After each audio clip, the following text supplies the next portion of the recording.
Hoy les contaré una historia de un hombre sin identidad, sin pasado y sin nadie que lo reclame. Hablaremos de un misterio que lleva décadas sin ser resuelto. El misterio del hombre que nunca existió. Hoy hablaremos del caso Taman Yud. Bienvenidos y prepárense para ser testigos del oculto.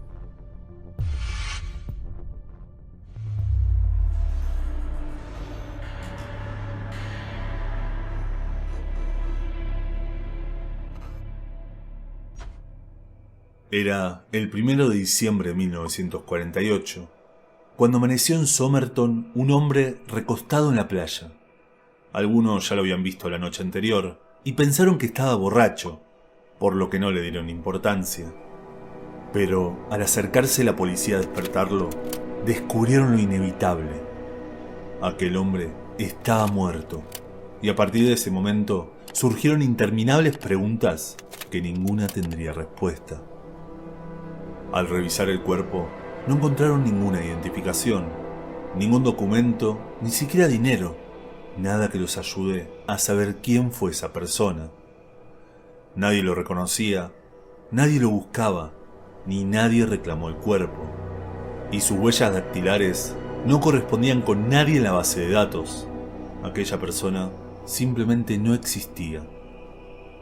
Aquel hombre era elegante, vestía traje, aunque sin sombrero, algo raro para la época, y extrañamente, siendo verano, usaba un suéter debajo del saco, y sus zapatos estaban impecablemente lustrados, algo imposible estando en la playa, por lo que la hipótesis del suicidio quedaba descartada.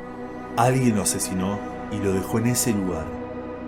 Entre sus pertenencias encontraron cosas realmente raras. 2 cigarrillos, uno en su oreja y otro a medio fumar caído en su cuello.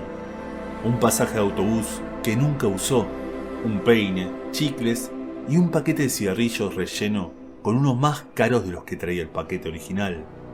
Y toda su ropa tenía las etiquetas arrancadas, por lo que era imposible seguir su rastro. Según la autopsia, tenía el estómago y los riñones congestionados de sangre, y el vaso era 3 veces más grande de lo normal, por lo que debió haber muerto envenenado. Sin embargo, no pudieron identificar la sustancia asesina, y en el lugar no había marcas ni de vómitos ni de convulsiones. Increíblemente, durante la investigación y los años posteriores, la persona fue finalmente identificada, pero por 251 personas diferentes, y cada una contaba una historia y un origen diferente. Desde que era un leñador que no llegó a casa en Navidad, un militar, un empleado de un barco y hasta que vivía en Suecia. Todo paso adelante en la investigación traía más y más dudas a este misterio. Algunos días después de que el hombre fuera encontrado, desde la estación de trenes de Adelaide, la policía fue notificada de un maletín olvidado, que al igual que la ropa de aquel sujeto, tenía la identificación arrancada, y había sido justamente guardado al mediodía del 30 de noviembre, por lo que probablemente fue una de las últimas cosas que aquella persona hizo. Al abrirlo, además de su ropa y efectos personales, que seguían el mismo patrón en las etiquetas, encontraron cosas verdaderamente curiosas y preocupantes. Además de encontrar un pincel, un destornillador buscapolos y unas tijeras, encontraron un cuchillo que había sido recortado hasta formar una pequeña navaja, como si necesitase protegerse de algo. Luego, encontraron un carretel de un hilo, el mismo hilo naranja que cosía sus pantalones, lo que afirmaba que ese maletín le pertenecía, pero que además, ese hilo, al igual que uno de sus abrigos, no eran australianos, por lo que aquel hombre o era un inmigrante o había viajado a otro país. Luego, finalmente, encontraron unas etiquetas en su ropa que parecían comenzar a identificarlo. Su corbata traía un nombre, T. Kane, lo mismo que decía su ropa de lavandería, simplemente Kane. Y finalmente su chaleco también decía Kane, pero sin la E, aunque el nombre correspondía. por lo que mandaron un aviso internacional para saber si existía alguna persona desaparecida con ese nombre y huellas dactilares.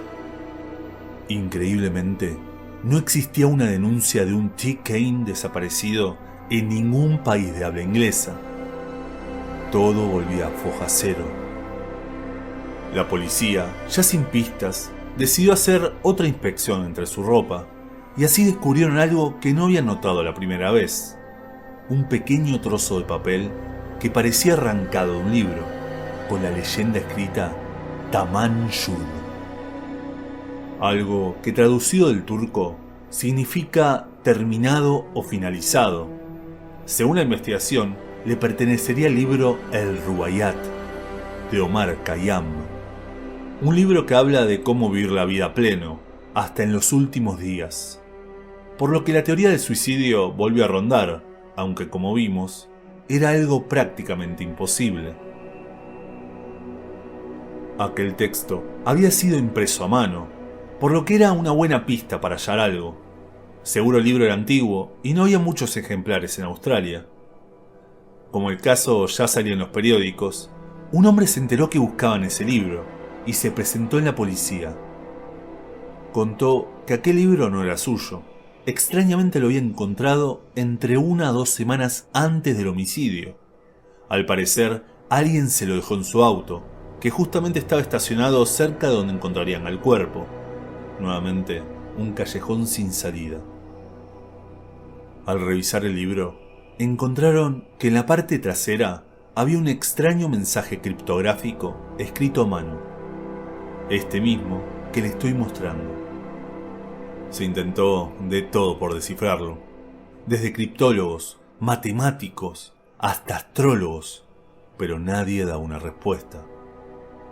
¿Algún mensaje mnemotécnico? ¿Algún secreto acróstico? ¿O simplemente un galimatías? Un texto sin el mínimo sentido, escrito por una mente perturbada. Luego, finalmente, surgió quizá la única prueba que pueda vincular a este desconocido con una persona. Encontraron en el libro el número de teléfono de una enfermera que vivía a unas 4 cuadras de la escena del crimen. Al interrogarla, contó que ella alguna vez tuvo ese libro, pero que en su juventud, mientras trabajaba en un hotel en Sydney, durante la Segunda Guerra Mundial, se lo regaló el teniente Alfred Vauxhall. Luego se le pidió que identificase el cuerpo, mejor dicho, el busto que había sido recreado. Cuentan que la mujer al verlo se quedó pálida, con una helada sorpresa, donde casi cae desmayada y nunca volvió a ver el rostro.